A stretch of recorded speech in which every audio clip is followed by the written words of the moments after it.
Hello friends.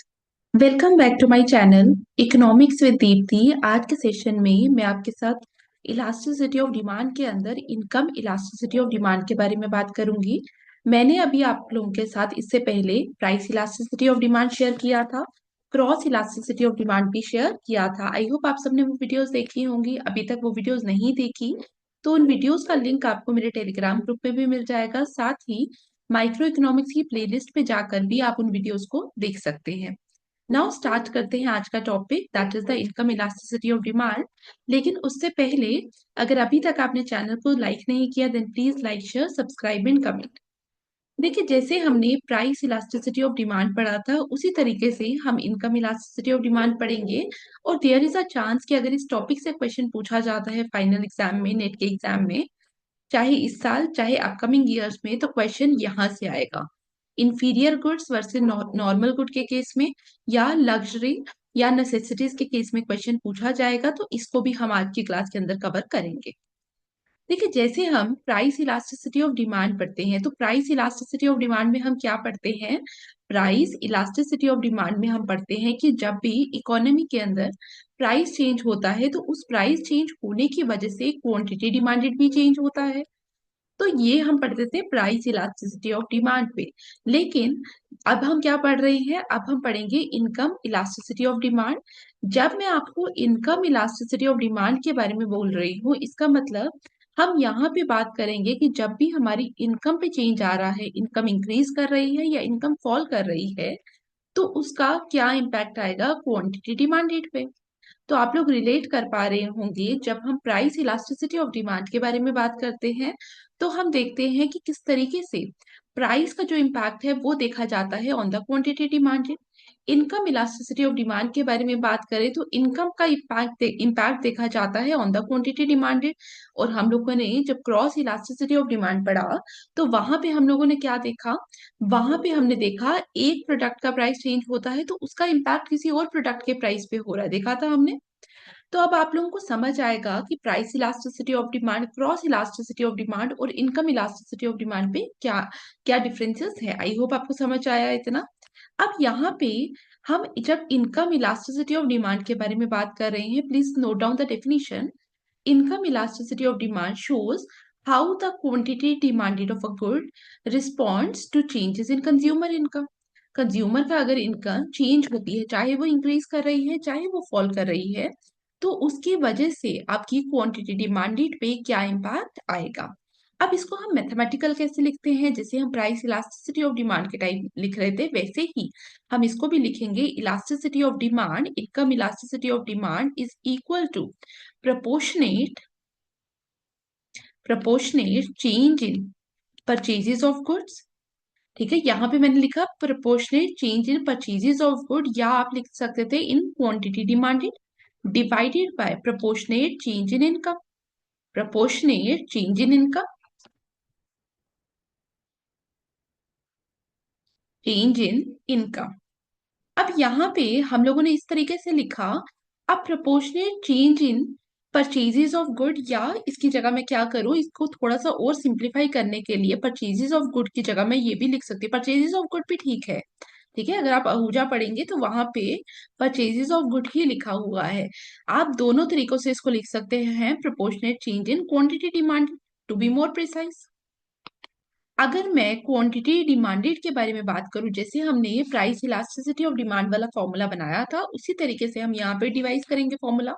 It is equal to proportionate change in quantity demanded, मतलब कितना change आया आपका क्वांटिटी पे, divided by initial quantity into 100, whole divided by proportionate change in income. अगर मैं income को M से डिनोट करूं, एम इज माई इनकम, अगर मैं इनकम को एम से डिनोट करूं तो नीचे मेरे पास क्या आएगा? Delta M divided by M into 100।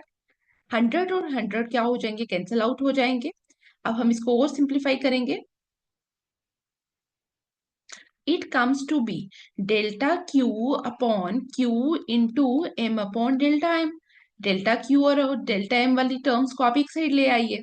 It comes to be delta Q upon delta M into M upon Q. तो यहाँ पे ये हमारे पास फॉर्मूला किसका आया? ये हमारे पास फॉर्मूला है इनकम इलास्टिसिटी ऑफ डिमांड का। ठीक है, इनकम इलास्टिसिटी ऑफ डिमांड का ये फॉर्मूला है, इसको हम लोग डिनोट करेंगे ई आई से। तो कहीं पे भी अब मैं ई आई लिखूंगी, E I stand for income elasticity of demand. तो डेल्टा एम क्या है, डेल्टा क्यू है क्या है, आप लोग बता सकते हैं। तो डेल्टा क्यू क्या है, it is the change in the quantity demanded. Delta M क्या है, small change in income into M upon Q. M is my income, Q is the quantity demanded. This is the formula जो आपको पता होना चाहिए। अब मैंने आपको क्वेश्चन में क्या बोला, मैंने आपको बोला कि हम लोगों को जो करना है that is inferior goods versus normal goods और लग्जरी वर्सेस नेसेसिटी। अब दोनों केसेस में क्या होता है, डिवाइडिंग लाइन का फर्क है। ठीक है, अभी मैं आपको बताऊंगी कि हम लोग डिवाइडिंग लाइन किस बेसिस पे लेंगे, तो उसको ध्यान से देखना। वो इसलिए बता रही हूं मैं आपको क्योंकि जब आपके पास एग्जाम में फाइनल क्वेश्चन आएगा तो वहां पे अगर आपको बोला होगा इंफीरियर गुड्स और नॉर्मल गुड्स में और लग्जरी और नेसेसिटी पे, नेसेसिटी और लग्जरी पे, तो वहां पे हो सकता है आपको ऑप्शन ऐसे दिए हो कि इंफीरियर गुड के लिए हमारा इलास्टिसिटी ऑफ डिमांड क्या है, it is less than zero. Elasticity of demand, sorry, income elasticity of demand for normal good is greater than zero. अब नेसेसिटी के लिए मैं अभी आपको समझाऊंगी थोड़ा सा इसके बारे में। Elasticity of demand less than one होता है और ई आई ग्रेटर देन वन होता है। ठीक है, अब क्वेश्चन भी अभी मैं आपको बताऊंगी कि किस तरीके से यहाँ पे डिवाइड किया जा सकता है। देखो, जब हम किसके बारे में बात कर रहे हैं, जब हम इंफीरियर गुड के बारे में बात कर रहे हैं वर्सेस नॉर्मल गुड के बारे में बात कर रहे हैं, तो यहाँ पे हम लोग क्या बोल रहे हैं कि जो डिवाइडिंग लाइन है, दिस डिवाइडिंग लाइन क्या है, इलास्टिसिटी ऑफ डिमांड क्या होना चाहिए, it is equal to zero. ठीक है, लेकिन आपको जो क्वेश्चन एग्जाम में आ सकता था वो ये आ सकता था कि इन केस ऑफ, ध्यान से सुनना, आप लोग लिख भी लेना इस क्वेश्चन को। इन केस ऑफ इंफीरियर गुड आप लोगों को बताना है इनकम इलास्टिसिटी ऑफ डिमांड क्या होगा। तो ऑप्शंस आपके पास हो सकते थे less than zero, greater than zero, less than one, greater than one. तो आप लोग देख पा रहे होंगे कि अगर इस तरीके से चारों ऑप्शंस आप लोगों को दे दिए जाते तो क्या होता, फाइनल एग्जाम में हमारे पास कंफ्यूजन का सिनेरियो बनता। हम लोग एग्जैक्टली नहीं बता पाते कि क्या आंसर होना चाहिए। तो आप, अब आपको मैंने ये वाला जो बनाया टेबल, मैं भी आपको एक्सप्लेन करूंगी, लेकिन मैं आपको सिर्फ ये समझाने की कोशिश कर रही हूँ आज की क्लास में कि अगर आपको इस तरीके से क्वेश्चन आ जाए तो आप लोग जिनको नहीं पता, और काफी टाइम क्या होता है हम लोग पढ़कर भी गए होते हैं तब भी हम कंफ्यूज हो जाते हैं क्योंकि हमने काफी टाइम पहले पढ़ा था और काफी सारा हम पढ़कर जाते हैं एग्जाम में। तो मे भी हमारे लिए कंफ्यूजन एराइज हो जाए एग्जाम में। तो इट्स बेटर कि आप लोग डिफरेंस देखें कि inferior good versus normal good में क्या है, E I is equal to zero, it is the dividing line. तो यहीं से आप ऑप्शन दो इलिमिनेट कर देते कि ये भी आंसर नहीं हो सकता, ये भी आंसर नहीं हो सकता। ठीक है, आप डिवाइड कर सकते थे ना। तो अब आप लोगों के पास 50-50 वाला सिनेरियो रह जाता। लाइकवाइज अगर आपको क्वेश्चन आ जाता इन केस ऑफ लग्जरी, आप लोगों को बताना होता इनकम इलास्टिसिटी ऑफ डिमांड क्या है, तो आपके पास चार ऑप्शंस होते, E I less than zero, E I greater than zero, E I less than one, greater than one. तो आंसर क्या होता, E I greater than one. तो आप लोगों को आप लोगों को समझ आ रहा होगा यहाँ पे कि किस तरीके से क्वेश्चंस वहां पे मैनिपुलेट हो सकते हैं। क्लियर। तो फर्स्ट केस के बारे में बात करेंगे, that is the inferior goods versus normal goods. Inferior goods versus normal goods.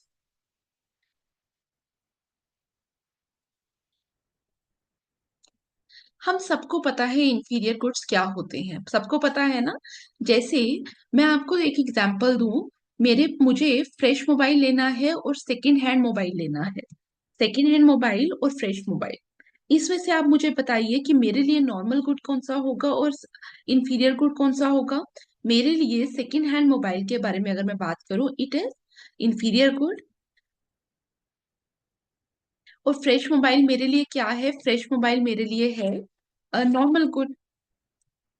अगर मैं आपसे क्वेश्चन पूछूं कि अगर आपकी इनकम इंक्रीज करती है, अगर आपकी इनकम इंक्रीज करती है तो क्या आप डिमांड किसकी करेंगे, फ्रेश मोबाइल की करेंगे या सेकंड हैंड मोबाइल की करेंगे, आंसर बताइए। Please participate in the comment box, किसकी डिमांड करेंगे।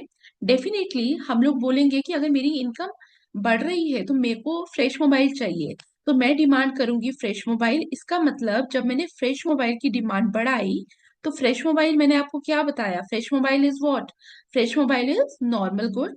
तो मैंने इनकम बढ़ा इंक्रीज हुई मेरी जब, तो मैंने डिमांड फॉर नॉर्मल गुड को बढ़ाया, डिमांड फॉर नॉर्मल गुड को बढ़ाया। तो यहाँ पे हम लोग किसके बारे में बात कर रहे हैं, हम लोग बात कर रहे हैं कि जब हमारी इनकम बढ़ी तो डिमांड फॉर नॉर्मल गुड बढ़ा। उसी तरीके से अगर मैं आपको पूछूं कि क्या इसके इस टाइम पे क्वेश्चन चेंज कर रही हूं मैं, अगर आपकी इनकम बढ़ी तो आप फ्रेश मोबाइल प्रेफर करेंगे या आप सेकंड हैंड मोबाइल प्रेफर करेंगे? तो नॉर्मली हर इस सिनेरियो में आप लोग आंसर देंगे कि मैम हम तो फ्रेश मोबाइल को प्रेफर करेंगे, हम सेकंड हैंड मोबाइल को प्रेफर नहीं करेंगे। इसका मतलब हम ये बोल सकते हैं कि आप लोगों की जब इनकम बढ़ी तो आपने demand for second hand mobile क्या कर दी, कम कर दी। तो हम लोगों ने क्या किया, हम लोगों ने demand for second hand mobile क्या कर दी, कम कर दी, सेकेंड हैंड मोबाइल कम कर दी। तो आप लोग यहाँ पे देख पा रहे होंगे कि second hand mobile that is my inferior good, उसकी डिमांड क्या हो गई, उसकी डिमांड कम हो गई, उसकी डिमांड कम हो गई, यही बोल सकते हैं। इसका मतलब अभी तक हम इस पूरे डिस्कशन से दो चीजों को कंक्लूड कर सकते हैं कि अगर मेरी इनकम बढ़ती है तो demand for normal goods increase करूंगी मैं। ठीक है, आई होप आपको इस डिस्कशन से समझ आया। अगर मेरी इनकम बढ़ेगी तो डिमांड फॉर नॉर्मल गुड्स क्या होगी, इंक्रीज करेगी, demand for normal goods increase करेगी। ठीक है, और अगर मेरी इनकम इंक्रीज करती है तो डिमांड फॉर इंफीरियर गुड्स क्या करेगी, फॉल करेगी। आप इसको लिख लेना, इंफीरियर गुड्स क्या करेगी, फॉल करेगी, हम बोल सकते हैं इस तरीके से। तो जब हम इसको इस तरीके से बोल रहे हैं तो आप यहाँ पे देखो, हम लोग क्या बोल रहे हैं कि फर्स्ट सिनेरियो पे हम बोल रहे हैं कि इनकम जिस डायरेक्शन पे मूव कर रही है उसी डायरेक्शन पे आपकी क्या कर रही है, demand for normal goods move कर रही है। इनकम इंक्रीज की, demand for normal goods increase की। तो इसको हम बोलते हैं कि यहाँ पे हमारा क्या है, इलास्टिसिटी और ऑफ डिमांड, या income elasticity of demand, to be more precise that is positive, that is greater than zero. आप इसको लिख लेना, positive income elasticity of demand. मैं एग्जाम्पल से भी समझाऊंगी, अभी आपको सिर्फ मैं रिलेट करना समझा रही हूँ। अब यहाँ दूसरे केस में आइए, इनकम मेरी बढ़ रही है, इंफीरियर गुड्स की डिमांड फॉल कर रही है। मतलब एक इंक्रीज कर रहा है तो दूसरा फॉल कर रहा है, अपोजिट डायरेक्शन पे मूव कर रहा है। तो यहाँ पे हम बोलते हैं income elasticity of demand less than zero, और we can say it is negative. हम इसको क्या कहेंगे, नेगेटिव। तो आई होप आपको समझ आया। तो डिवाइडिंग लाइन हम यहाँ पे क्या देख रहे हैं, ई I is equal to zero. जब अभी हम लग्जरी वर्सेस नेसेसिटीज को देखेंगे तो आपको ज्यादा अच्छे से रिलेट हो पाएगा। आई होप यहाँ तक समझ आया। आप फॉर्मूला की तरफ से भी देखेंगे, नहीं पहले मैं आपको लग्जरी वर्सेस नेसेसिटीज समझा देती हूँ, फिर हम फॉर्मूला में आएंगे। लग्जरी वर्सेस नेसेसिटीज, अब लग्जरीज वर्सेस नेसेसिटीज में हम लोग क्या बोलते हैं, हम लोग यहाँ पे देखते हैं कि हमारी अगर इनकम लेट से 10% से बढ़ी, अगर हमारी इनकम 10% से बढ़ेगी तो हमारी जो क्वांटिटी डिमांडेड है वो कितने परसेंट से बढ़ेगी। ठीक है, वो कितने परसेंट से बढ़ेगी। जैसे अगर मैं आपके साथ एक एग्जांपल शेयर करूं, आपकी क्या हो रही थी, आप लोग अर्न कर रहे थे 10,000 रुपए महीना, 10,000 रुपए पर मंथ आपकी इनकम जो थी वो आप अर्न कर रहे थे।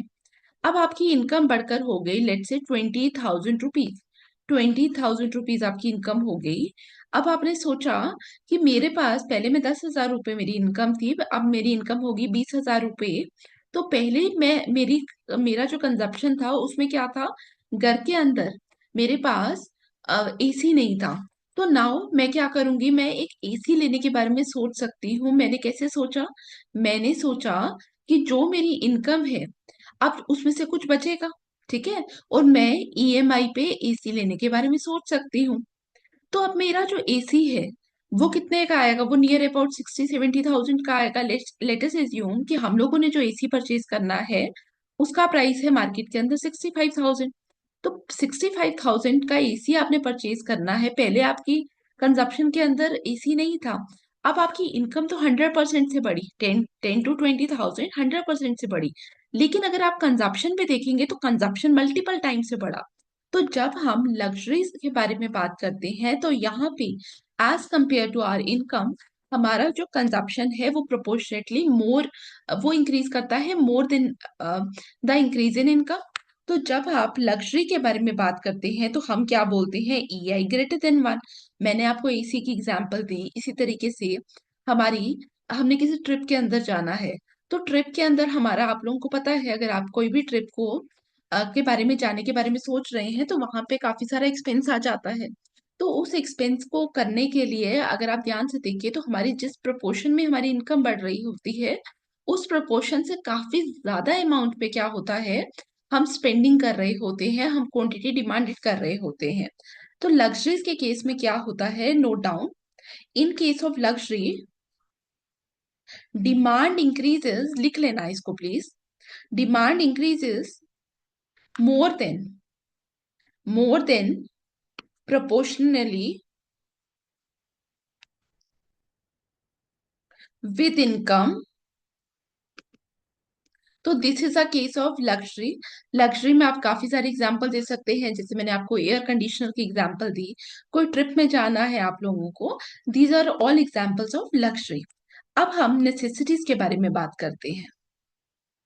ठीक है, आप लोग जैसे फूड है आपका, बेसिक क्लोथिंग है आपकी, मैं डिजाइनर क्लोथिंग के बारे में बात नहीं करी, मैं बेसिक क्लोथिंग के बारे में बात कर रही हूँ। तो हमारी इनकम अगर 10% से बढ़ रही है, हमारी इनकम लेट से 10% से बढ़ी, क्या आप 10 का 10% जो है वो फूड के ऊपर स्पेंड कर देते हैं, वो क्लोथिंग के ऊपर स्पेंड कर सकते हैं? नहीं करते हैं आप।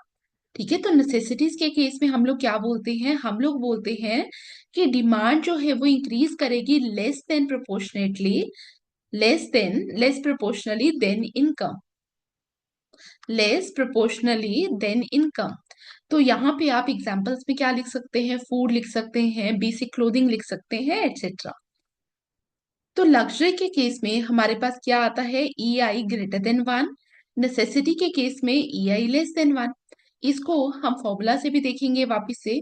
फॉर्मूला मैंने आपको क्या बताया था, फॉर्मूला मैंने आपको बताया था delta M upon, sorry delta Q upon delta M into M upon Q.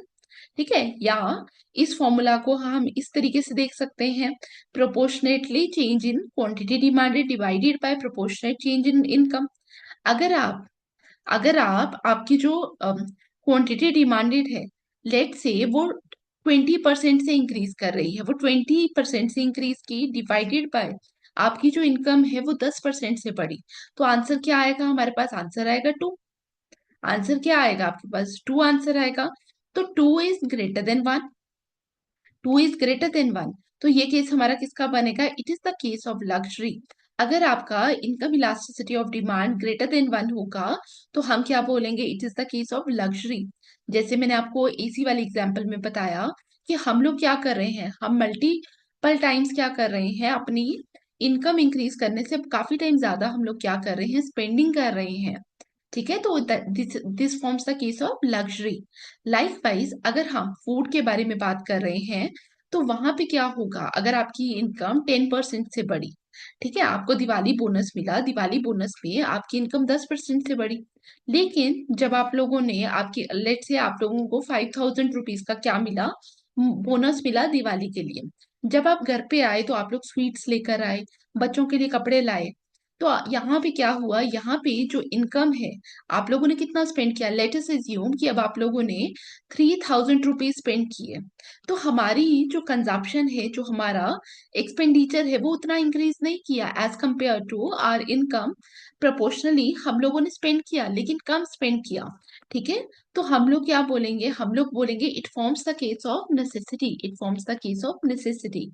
अब जो हमें क्वेश्चन में देखना था, जो इम्पोर्टेंट है, जिसमें थोड़ा सा कंफ्यूजन होता है, that is the case of normal goods versus inferior goods, normal goods versus inferior goods. तो इसकी एक एग्जांपल से मैं आपको समझाने की कोशिश करूंगी।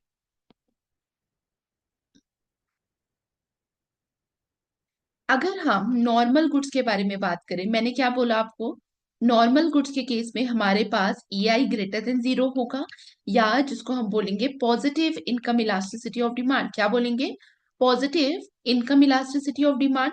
तो इसके लिए एक एग्जांपल है, मैं आपको नोट करवा रही हूँ, प्लीज लिख लीजिए।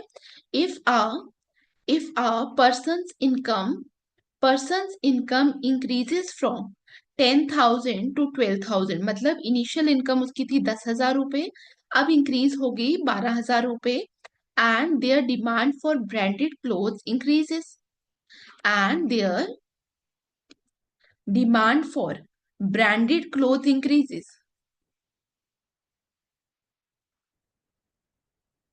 तो हम लोग क्या बोलेंगे, हम लोग बोलेंगे इस केस में इलास्टिसिटी ऑफ डिमांड क्या है, इट इज पॉजिटिव। ठीक है, बिकॉज आप क्या कर रहे हैं, आपकी इनकम इंक्रीज कर रही है, आप डिमांड भी इंक्रीज कर रहे हैं। ठीक है, तो this is the case of normal goods. ठीक है, तो आप लोग इस एग्जाम्पल को लिख सकते हैं। Examples are very important, specially जब भी आप पेपर में लिखेंगे कि किसी भी अपने कॉलेज के पेपर में, यूनिवर्सिटी के पेपर में, examples plays a very important role. तो एग्जाम्पल को नोट डाउन करिए। अब सेकंड केस लिखिए आप इंफीरियर गुड्स के लिए, वहां पे भी एक एग्जाम्पल लिखिए। If income rises but a person buy less of low quality rice or second hand clothes, it shows that the good is inferior। और इस केस में हमारा क्या आया, elasticity will come out as negative. I hope आपको समझ आया। ठीक है, तो आप लोगों को मैं अभी वापस बोल दूं, लग्जरी वर्सेस नेसेसिटीज में जो डिवाइडिंग लाइन है that is E is equal to 1। ठीक है, लग्जरी है तो ई ग्रेटर देन 1 होगा, नेसेसिटी है ई लेस देन 1 होगा। अगर हमारा इंफीरियर और नॉर्मल गुड के बारे में बात करें, तो यहाँ पे dividing line is E is equal to 0। This is the dividing line. तो इंफीरियर गुड्स में क्या होगा, elasticity of demand less than 0, normal में elasticity of demand greater than 0। और इसी को हम कैसे लिखेंगे, negative income elasticity in case of inferior good, और नॉर्मल गुड्स के केस में positive income elasticity of demand. I hope आपको समझ आया जो मुझे कन्वे करना था आज के लेक्चर में। आई होप मैं आप लोगों को समझा पाई। Thank you for watching, see you in the next class, thank you.